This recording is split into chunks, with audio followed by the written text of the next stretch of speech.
Buenos días para todos. En el nombre de nuestro Señor y Salvador Jesucristo, les saludamos para darle continuación a este libro, al libro de los Hebreos, hoy llegamos al capítulo 5 del libro de los Hebreos. Recuerden que estamos estudiándolo y gracias a Dios que mucha gente está poniendo interés a este libro de los Hebreos y lo están escuchando. Espero que sigan escuchando y que sigan hablando con sus contactos para que se suscriban a este canal. En este canal solamente hablamos de Jesucristo. Venimos aquí semana por semana a hablar de nuestro Señor y Salvador Jesucristo. Estamos ahora en el libro de los Hebreos. Vamos a orar a nuestro Dios. Padre nuestro que estás en los cielos, Señor, te damos gracias. Gracias por el tiempo que nos da hoy para que podamos hablar de tu palabra. Tú eres el gran sabio por excelencia y te pedimos, Señor, que nos dé sabiduría y discernimiento para poder hablar con denuedo tu palabra. Muchas gracias en el nombre de Jesús. Amén. Llegamos, como decíamos, al capítulo 5 y el primer versículo dice así: porque todo sumo sacerdote tomado de entre los hombres es continuo a favor de los hombres, en lo que a Dios se refiere, para que se presente ofrenda y sacrificio por los hombres o por los pecados. Todo sumo sacerdote es tomado de los hombres, de dentro de los hombres. Los sacerdotes, los sumos sacerdotes o los sacerdotes de ese tiempo eran de la tribu de Leví. Jesús no era de la tribu de Leví. Jesús era de la tribu de Judá. Entonces Jesús es tomado dentro de los hombres porque Él era hombre. Él vino aquí como hombre, ya hemos dicho eso muchas veces. Y vino como hombre y sufrió y padeció. Entonces, pues, hay mucha gente que dice que Jesús, cuando oraba en la cruz, todos saben que Jesús lloró 3 veces que se sepa en la Biblia. Fue aquella cuando lloró junto a la tumba de Lázaro y cuando llora ante el pueblo, cuando entraba en la entrada triunfante a Jerusalén, como dice la Biblia. Él llora por la ciudad, porque él sabía que iba a ser ya entregada, iba él a morir en la cruz, y llora por la ciudad, porque la ciudad no había captado su palabra. Entonces, pues, él como sumo sacerdote, ya hemos dicho en otro programa, dijimos, que el profeta y el sumo sacerdote tenían diferentes ministerios. El profeta viene con el mensaje de Dios al hombre. O sea, el profeta llega con el mensaje desde el cielo para la tierra. El mensaje del profeta es para los hombres. El sacerdote es distinto, el sumo sacerdote es distinto. El sumo sacerdote lleva los pecados del hombre hasta Dios para su perdón, para el perdón de sus pecados o de nuestros pecados. Ese es el plan del sacerdote.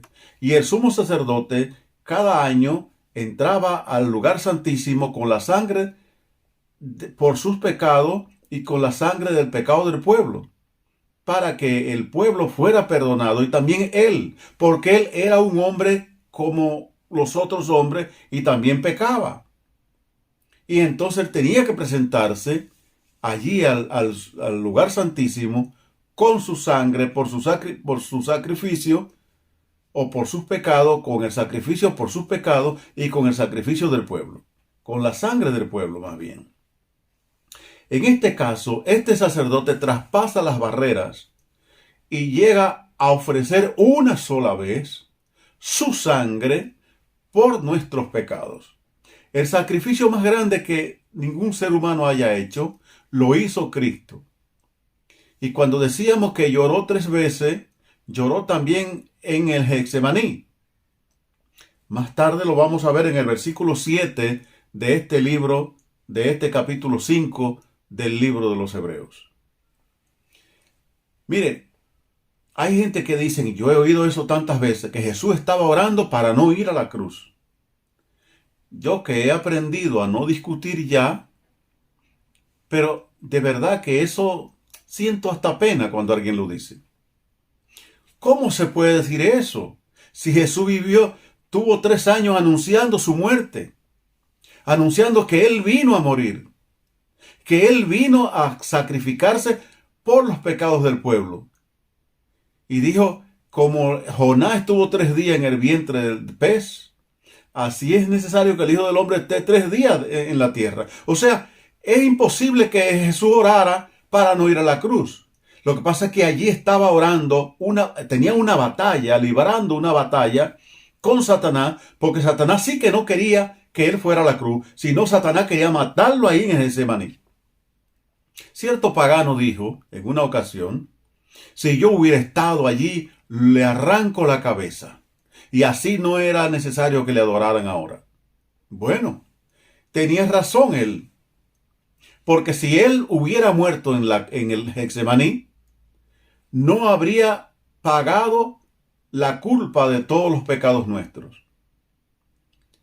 Pero por eso él decía, pasa de mí esta copa. Pasa de mí esta copa, pero que no sea mi voluntad. Y yo quiero leer el versículo 7 de este capítulo 5. Dice, y Cristo en los días de su carne ofreció ruego y súplica con gran clamor y lágrimas al que le podía librar de la muerte. O sea, él clamaba al Señor para que lo librara de la muerte. En el Salmo 22, que es un salmo mesiánico, todo el mundo ya lo sabe, dice, el Salmo 22 hay una parte que dice que a Dios lo librara de los cuernos de los búfalos. ¿Por qué? Porque Dios que lo librara de la muerte que Satán quería darle en Getsemaní. No era que él oraba para no ir a la cruz, él quería ir a la cruz. El que no quería que fuera a la cruz era el diablo. Ese sí no quería, porque el diablo sabía que si Cristo iba a la cruz y moría y derramaba su sangre, con ese sacrificio, el mundo entero podía recibir liberación de sus pecados. El mundo entero, si quisiera, pudiera tener la salvación de su alma. Solamente recibiendo a Cristo como Salvador. Solamente recibiendo al Señor y su sacrificio. Entonces aquí en este versículo, él ora a Dios con grandes clamor, con lágrimas, y aquel a quien le podía librar de la muerte, y fue oído a causa de su temor reverente. Fue oído el Señor en el Getsemaní. Fue oído en el Getsemaní a causa de su temor reverente, a causa de su respeto, a causa de su obediencia por Dios. Fue oído y Dios, la Biblia dice que los ángeles vinieron y le sirvieron, o sea, lo libraron de la muerte que Satán quería producirle en el Getsemaní. Qué cosa tan grande, qué gran sacerdote tenemos. Un sacerdote sin igual, un sacerdote que no hay otro como él, sacado de entre los hombres, para que los hombres pudiéramos tener la salvación en Cristo Jesús.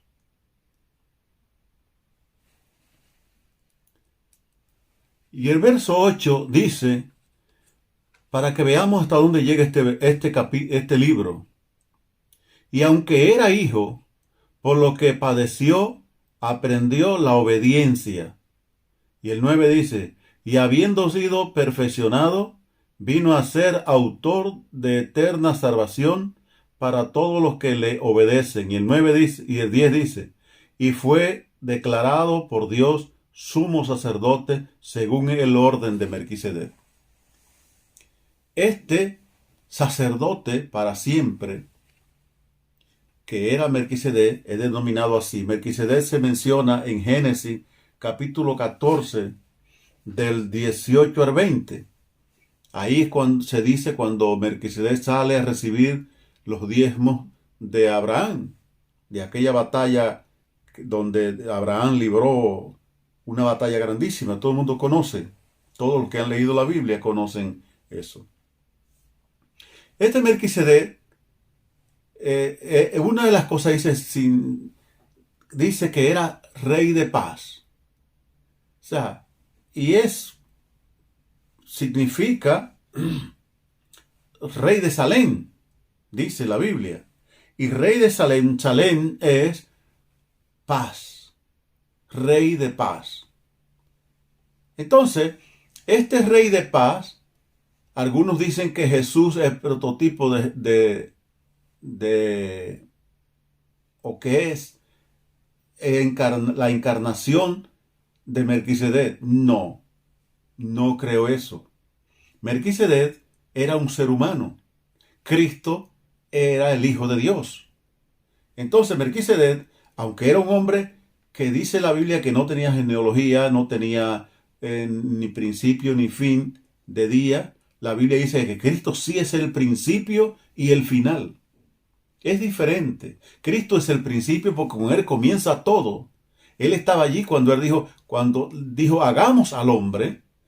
Cristo estaba. Él fue el que hizo el mundo. Y este libro de Hebreos lo testifica. Entonces, pues sí, Cristo no es ese. Es semejante a ese tipo, pero no quiere decir que sea la misma persona.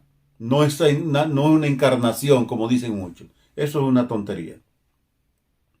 Muy bien. Entonces aquí dice, o estos versículos, una de las cosas que más me gusta de este versículo dice que él aprendió la obediencia.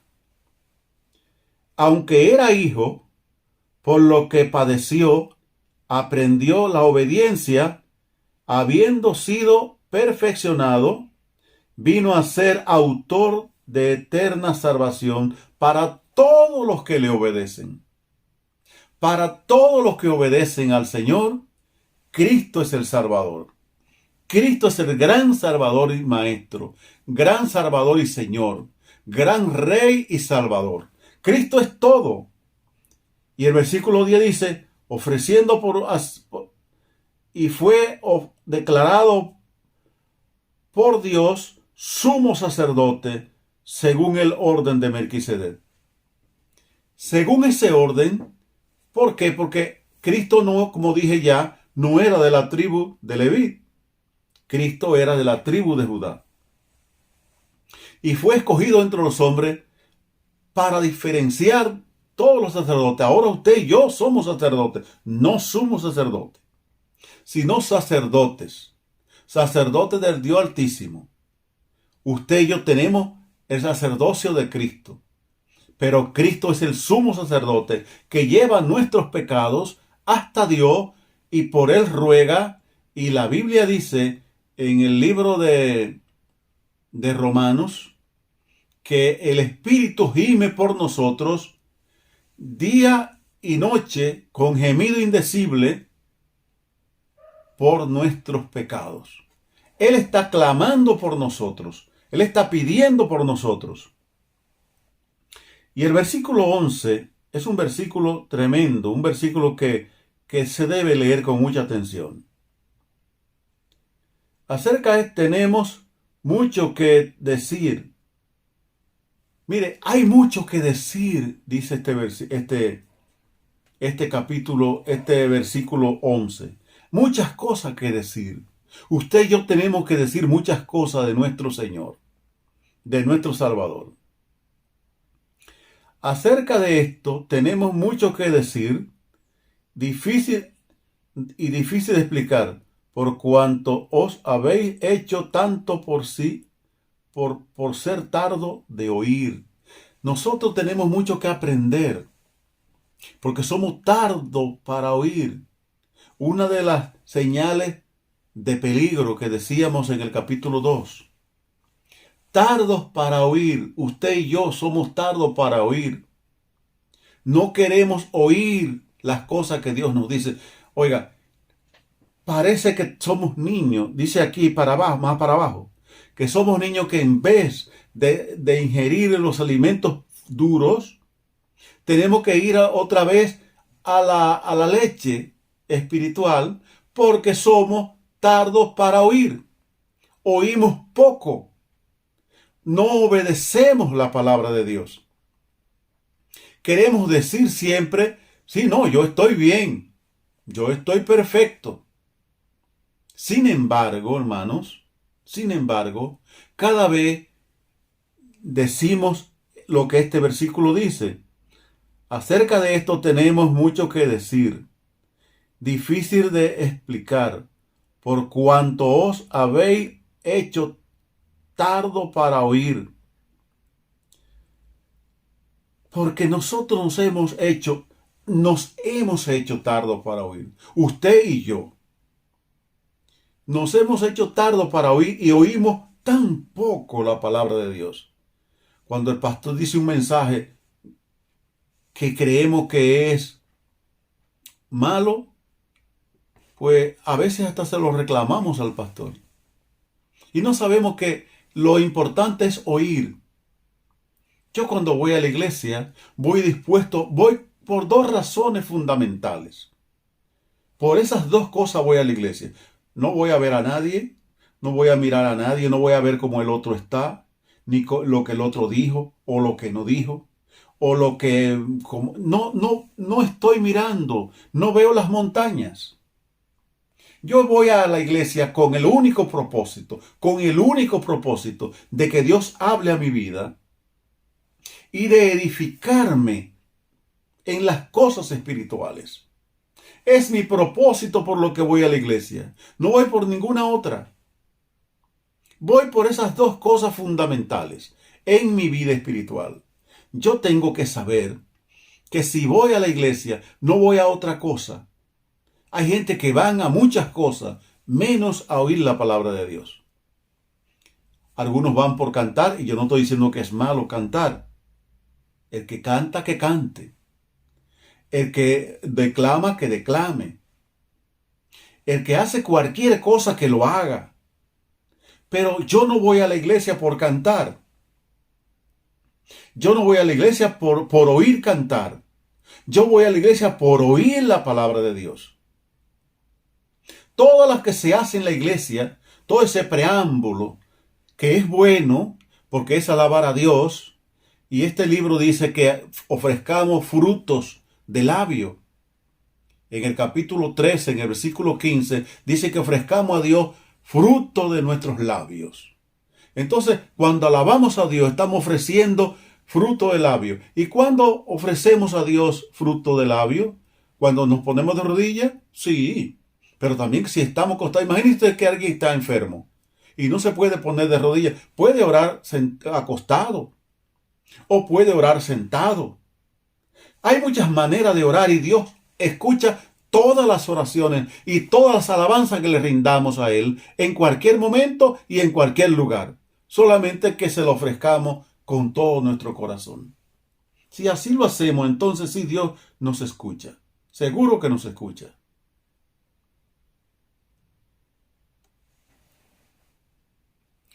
Vamos a leer ahora el último versículo de este capítulo. El versículo 14. Pero el alimento sólido es para los que han alcanzado madurez, para los que por el uso tienen los sentidos ejercitados en el discernimiento del bien y del mal. Hay que alcanzar madurez. Hay que alcanzar una madurez que debe tener todo cristiano que lee la Biblia. Usted que lee la Biblia, usted que vive pendiente a la palabra de Dios, ejercítese en la palabra de Dios.